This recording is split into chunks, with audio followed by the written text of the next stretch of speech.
What is up, everybody? How is it going? Austin prechtelevate Performance, coming at you live. Happy Monday, everybody. New week full of new opportunities. As you were tuning in, let me know how your day's going. Let me know how your weekend went. Let me know how things are going so far. If you did anything fun this weekend, feel free to share it. But we're going to get things kicked off here in just a second. So as you were tuning in, though, let me know how your day is going. Give this video a like so other people get the opportunity to see this, just because the more likes and comments that these videos get, the more the algorithm will favor it. And that means more people get to see it. And that means more people have a better chance at reaching their goals from the information that I try to share with you guys on the daily. And so today we're going to be talking about how to actually figure out how many calories you should be consuming if you want to lose weight sustainably. And this is going to be one that you definitely want to listen to, because I'm just going to give you the guys the goodies. I just want to make sure that you guys, have an idea of at least where to start, right?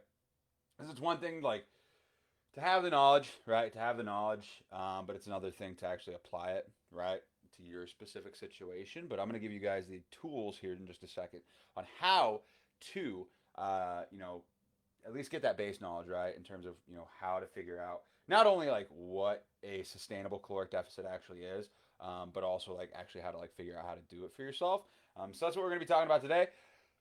As we're jumping into this, though, just as a heads up, I'm like honestly like I'm really really tired right now. I don't know why. Like I'm really tired right now, and so if I look a little tired, I am. But we're still showing up because we want to make sure that success doesn't care. Like our goals don't care if we're tired. Our goals don't care if we want to go take a nap really badly. Right now, because we're going to show up anyways. We're going to do the work, and we can nap tomorrow if we plan for it. So, cool. So, guys, caloric deficit, right? A caloric deficit, for those of you that don't know, or just you're new to this, like not channel, but new to my profile, new to knowing me, either through Instagram or Facebook. The only way to lose weight, literally the only way that you can lose weight, is in terms of being in a caloric deficit, right? It's all about energy balance. So to get that out of the way, if you want to lose weight, you have to eat less calories than your body needs right now in order to lose weight. Where you're at right now, if you eat the same amount of calories and you don't lose weight, but you also don't gain weight, those are your maintenance calories. If you go above it, you're in a caloric surplus and you're going to gain weight. This is different for everybody, though. This is different for everybody. It also depends on, it can change for you, too. Your metabolism is not this, fixated thing. It can shift over time. It can adapt to high caloric intake. It can adapt to a low caloric intake. It can adapt to stress that's going on with, how hard you're working out or the lack thereof, or how active you are on a day to day. These things impact your metabolism overall. And it impacts your, what it takes to be in a caloric deficit for you. So if you're trying to figure out what a caloric deficit is for you, we want to focus on sustainability, right? We want to focus on sustainability. If you anybody can be in a caloric deficit if you just don't eat anything, right? Like if you eat 100 calories a day, you're obviously in a caloric deficit, but you're also going to be miserable and starving and malnourished. So we don't want that. And a lot of times when people come into a fitness journey, they don't know how to what they need to actually do to be in a caloric deficit, and so they end up cutting their calories way too much. And when they do that, you're miserable, you're stressed out, you're you're going to lose a lot of weight in the short term, but your metabolism is going to adapt to that low caloric intake, and you're probably going to quit over time because you're going to plateau a lot quicker. And so when it comes to actually calculating your own caloric deficit, that's sustainable, right? That's actually going to give you longevity in terms of your fitness journey, sustainability, so that way you can do it for a long time and see more results in turn. You want to be able to calculate a caloric deficit that actually meets those needs. And so the first step, this is going to be a quick one. This is first step, but this is going to be a couple just step by step what you need to do to actually do it. The first step though is go online, right?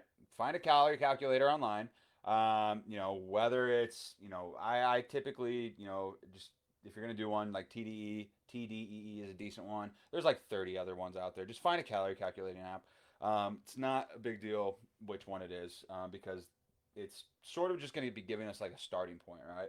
And so you're going to go on there. You're going to type in your information, your height, age, weight, whether you're male or female, how active you are, blah, blah, blah, blah, blah. And it's going to give you some numbers, right? It's going to give you some numbers.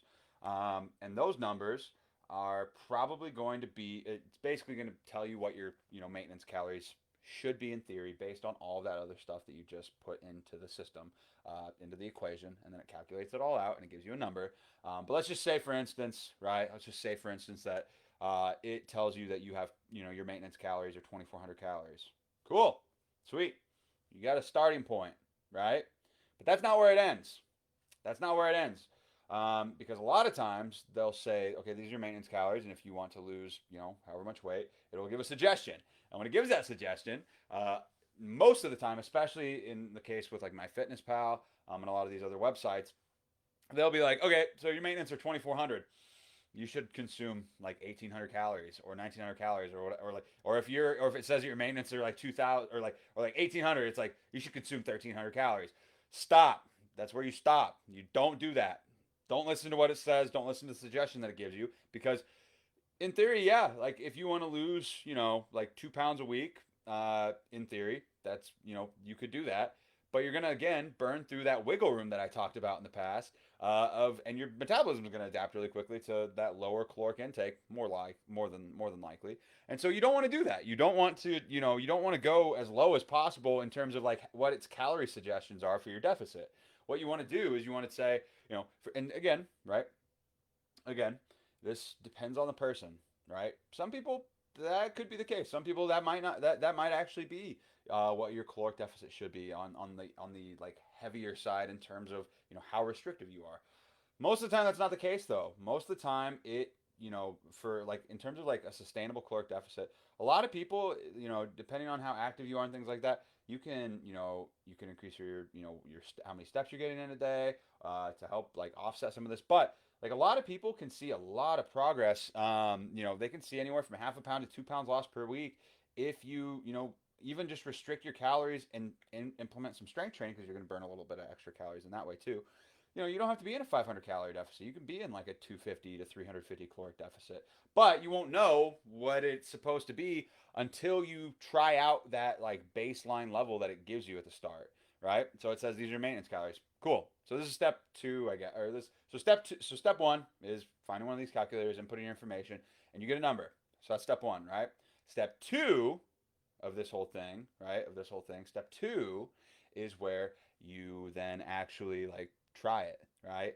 You try your maintenance. You do like if I had to suggest to anybody, I would honestly not like if you're trying to lose weight, I would try to lose weight, but first start with whatever your suggested maintenance is to see if that's actually what your maintenance is. Because you have to find a baseline, right? You have to find a baseline for your maintenance calories, because you could be putting yourself into a random deficit, but you don't know if that's the best deficit for you right now. You don't know if you're overly restricting at that point. You don't know if you're underly restricting. And so, stay at maintenance. Eat at maintenance calories for like a week or two of what you are in theory maintenance calories.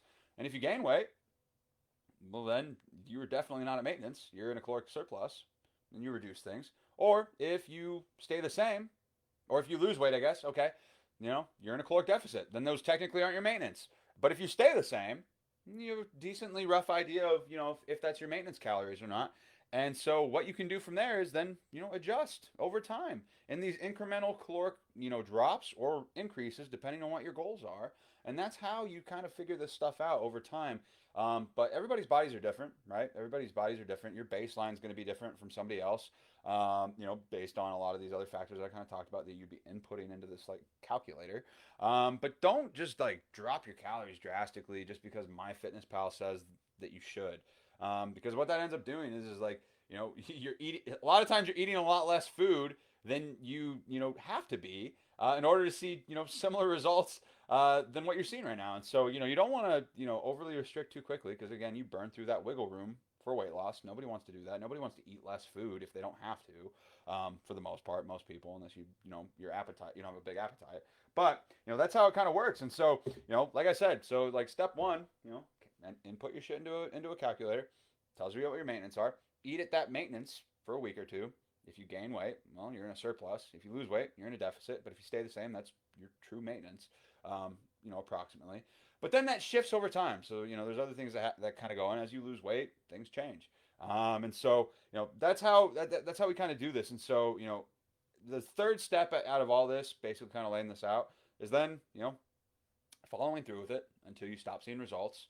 Not overly adjusting too quickly.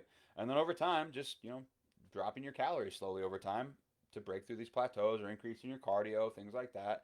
And that's, how you continue to find your caloric deficit. People too often make the mistake of dropping their calories way too fucking fast.